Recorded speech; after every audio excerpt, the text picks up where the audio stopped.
पहला नियम आप लोगों के बताने चल रहे हैं। जो गुणनखंड का पहला नियम है वह सर्वनिष्ठ गुणनखंड। गुणनखंड यहीं से शुरुआत होती है। आज स्टार्ट किया जा रहा है गुणनखंड। गुणनखंड हम पहले क्या बताएंगे? सर्वनिष्ठ गुणनखंड। सर्वनिष्ठ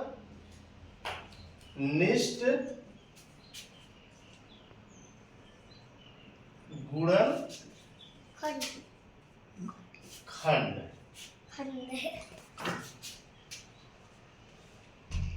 गुणनखंड आज हम ये गुणनखंड सर्वनिष्ठ का शुरू कर रहे हैं। अब सर्वनिष्ठ गुणनखंड में हम पहला क्वेश्चन लेते हैं। जैसे मान लीजिए सर्वनिष्ठ गुणनखंड पहले समझ लीजिए होता क्या है। सर्वनिष्ठ गुणनखंड वो होता है, इसमें हम पहले क्या करते हैं? पद गिनते हैं। पद गिनेंगे, कितने पद हैं इसमें, और पद गिना कैसे जाएगा? जैसे ax धन bx धन cx धन dx।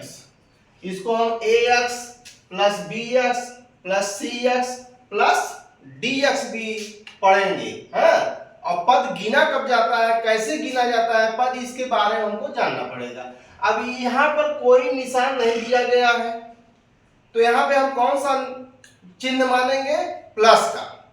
और यहाँ पे प्लस है, लेकिन a और x के बीच में कोई निशान नहीं दिया गया है, तो a और x के बीच में हम कौन सा निशान मानते हैं? गुणे का। और गुणे का निशान यहाँ हो गया, a और x के बीच में गुणे का निशान आ गया, b और x के बीच में गुणे का निशान है, c और x के बीच में गुणे का निशान है, d और x के बीच में गुणे का निशान है। तो पद गिनने में गुणा और भाग का अगर निशान है तो उससे कोई मतलब नहीं होता।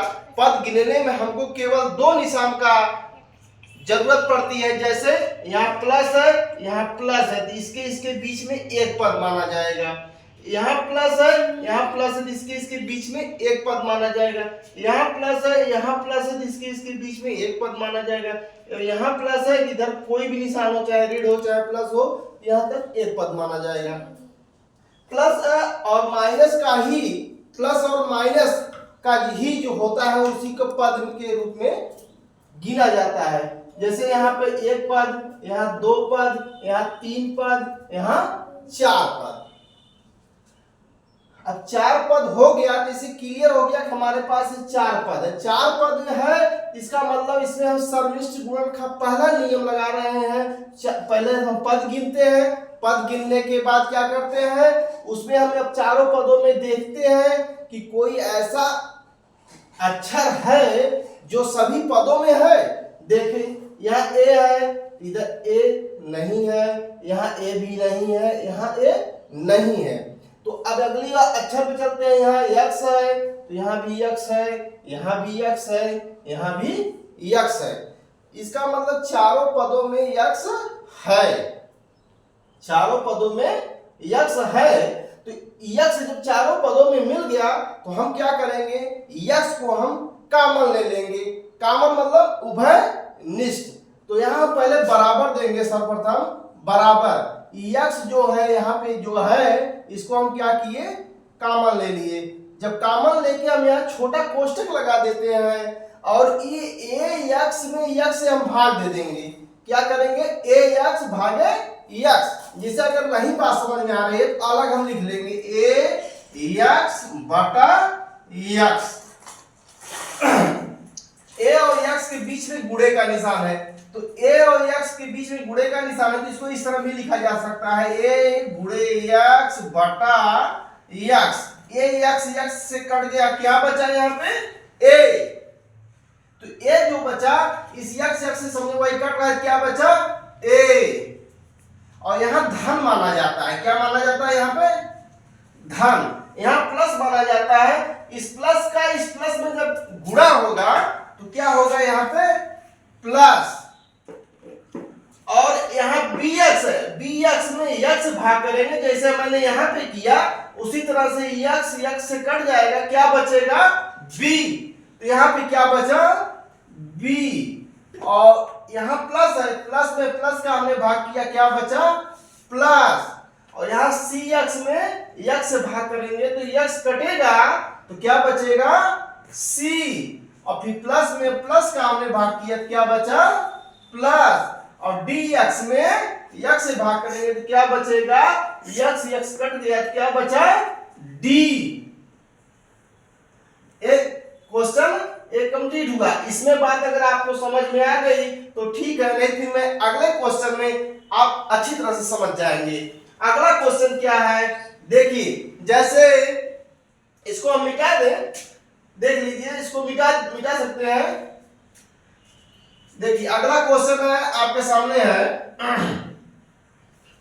अगला क्वेश्चन जैसे हम यहाँ पे नंबर 2 ले लेते हैं। अगला क्वेश्चन आपके सामने है 24a square b, 24a square b, 24a square b plus 2a square dx plus 2a square dx, a square b plus 2a square dx minus 2a square m minus 2a square m, 24a square b plus 2a square dx minus 2a square m plus 6g plus 6g a square m। एक question है अगला, एक question है। अब इस question में हम जैसे आपको पहले बता चुके हैं सदिश गुणनखंड है या सदिश गुणनखंड बता रहे हैं। सदिश गुणनखंड में पहले ये किया जाता है कि इसमें हम पद गिनते हैं, जैसे हमने अगला किया उसी तरह से अब इसको भी करेंगे। पहले हम यहाँ क्या करेंगे पद गिनेंगे। कितने पद हैं देखिए, यहां से लेकर यहां तक एक पद, यहां से लेकर यहां तक एक पद, यहां से यहां तक एक पद, यहां से यहां तक एक पद। अब देखिए 1 2 3 और 4 पद इसमें भी है। तो अगले में देखे होंगे कि हमने बताया यहाँ पे कोई अंक नहीं था, लेकिन यहाँ पे गिनती वाला अंक आ गया। जब गिनती वाला अंक आ गया और यहाँ भी गिनती का अंक है, यहाँ भी गिनती का अंक है, यहाँ भी गिनती का अंक है। तो पहले हम गिनती वाले में देखेंगे कि कौन सा ऐसा गिनती पकड़े जो सभी को काट दे और दोबारा काटने की आवश्यकता न पड़े। तो अब यहाँ 24 है, यहाँ 2 है, यहाँ 2 है और यहाँ 6 है। यहाँ अच्छी तरह समझ लीजिए, यहाँ पे क्या है प्लस है, क्या है प्लस है। तो यहाँ पे हम 2 से 24 कटेगा, 2 से 2 कट जाएगा और 2 से 6 भी कट जाएगा और फिर दोबारा कटेगा नहीं। तो पहले हम सबसे पहले क्या कर देंगे, हम बराबर लगा देंगे और 2 यहाँ पे हम कॉमन ले लेंगे। क्या ले लेंगे कॉमन ले लेंगे। कॉमन का मतलब 2 बाहर रखेंगे, एक छोटा इसे कोष्टक लगा देंगे, इसको कहते हैं कॉमन यानी उभयनिष्ठ कहते हैं इसी को। अब 24 पे हम 2 से भाग करेंगे तो देखिए 2 1 के 2, 2 दूना 4, देखिए 12 दूना 24 होता है ना, ठीक। अब यहाँ पे a स्क्वायर है, यहाँ भी a स्क्वायर है, यहाँ भी a स्क्वायर है, यहाँ भी a स्क्वायर, यानी सभी पदों में a स्क्वायर है। इसका मतलब a स्क्वायर हम क्या करेंगे कॉमन लेंगे। क्या करेंगे क्या करेंगे, 2 तरह था पहले से, a स्क्वायर यहाँ भी है, a स्क्वायर यहाँ भी, a स्क्वायर यहाँ भी, a स्क्वायर यहाँ भी, a स्क्वायर क्या हो गया ये भी कॉमन हो गया, ठीक। उसके बाद देखिएगा और कोई चीज मिल रहा है कि नहीं मिल रहा है। यहाँ b है, इस पद में b नहीं है, इस पद में b नहीं है, इस पद में b नहीं है। तो इसका मतलब b कॉमन नहीं होगा। और देखते हैं यहाँ d है, इस पद में d नहीं है, इसका मतलब सभी पदों में d होगा तभी कॉमन होगा, इसका d भी कॉमन नहीं होगा। यहाँ x है, इसमें x नहीं है, इसमें x नहीं है, इसका मतलब ये भी कॉमन नहीं होगा। अब देखिए यहाँ पे a स्क्वायर की बात है तो a स्क्वायर हो चुका है। यहाँ m है, इसमें m नहीं है, इसका मतलब m भी कॉमन नहीं हो सकता। यहाँ पर g है तो इधर g नहीं है, इसका मतलब g भी कॉमन नहीं होगा। m है, यहाँ पर m नहीं है तो इसका मतलब m कॉमन नहीं हो सकता। महाराज जो कॉमन होना था, जो उभयनिष्ठ होना था, हमने उभयनिष्ठ ले लिया। अब क्या करेंगे, अब देखिए 2 1 के 2 हो गया, 2 दूना 4 हो गया। ये तो बात क्लियर जहां तक हो गई थी पहले से। अब हम a स्क्वायर में a स्क्वायर से भाग देंगे तो कट गया, बचा क्या b। यानी इतने में जब हम इतने का भाग देंगे तो इतना बचेगा। अगर बात नहीं समझ में आती है तो अलग करके देख लेते हैं। अलग, जैसे मान लीजिए अलग हम अभी यहाँ करके दिखा देते हैं। जैसे 24 a स्क्वायर b भागा कितने से करना है, 2a स्क्वायर से, 2a स्क्वायर। a पे अगर 2 घात है इसका मतलब होता है उसका a का 2 बार गुणा, तो उसको करने से कोई फायदा नहीं, क्योंकि जितना यहाँ है उतने नीचे भी है। सिर्फ हमको यहाँ क्या है, गुणे का निशान लगा देना है और उसके बाद इसको हमको काट देना है। बराबर 2 24 गुणे a स्क्वायर गुणे b बटा 2 गुणे a स्क्वायर। अब इसको काटेंगे, 2 1 के 2, 2 दूना 4, कट गया। और a स्क्वायर कट गया, क्या बचा b, यही तो बचा है b, और ये 12 बचा है, ये जो आया। बात समझ में आ गई। अच्छा, बात समझ में आ गई। तो अब हम क्या करेंगे, यहाँ प्लस माना जाता है। क्या माना जाता है, प्लस माना जाता है। अब प्लस में हम प्लस का जब भाग करेंगे तो यहाँ पे क्या आ जाएगा, प्लस। अब 2 में 2 का हमने भाग दिया तो कट गया, a स्क्वायर में a स्क्वायर से भाग दिया तो कट गया। क्या बचा यहाँ पे, d और x। क्या बचा, d x। यहाँ प्लस है, प्लस में माइनस का जब हम भाग करते हैं तो माइनस होता है। इसमें 4 शर्त होती है। देखिए प्लस माइनस कब आता है, प्लस में प्लस का गुणा करने पर प्लस होता है, और माइनस प्लस का गुणा करने पर माइनस होता है, प्लस माइनस का गुणा करने पर माइनस होता है। गुणा करिए या भाग करिए, चिन्ह में कोई परिवर्तन नहीं होगा। और माइनस में माइनस का गुणा करेंगे तो प्लस होगा। तो यहाँ प्लस में या माइनस हमने गुणा किया क्या हो गया, माइनस हो गया। 2a, यहाँ 2a स्क्वायर है ना, ये भी देखिए 2 है, यहाँ भी 2 है। 2 से भाग देंगे तो कट जाएगा। a स्क्वायर में a स्क्वायर से भाग देंगे तो कट जाएगा। क्या बचेगा, m। क्या बचा, m।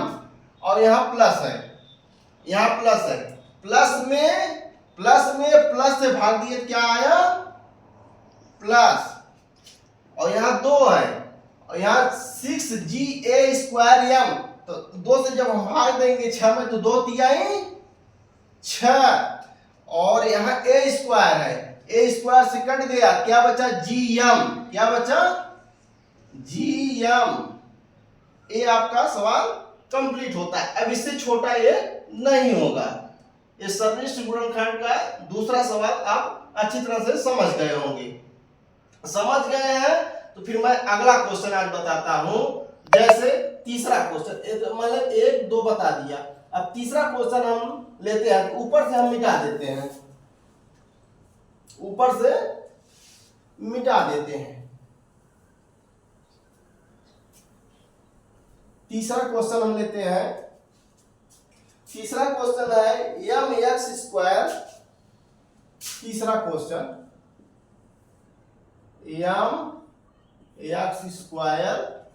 mx square minus m square minus m square, mx square minus m square और प्लस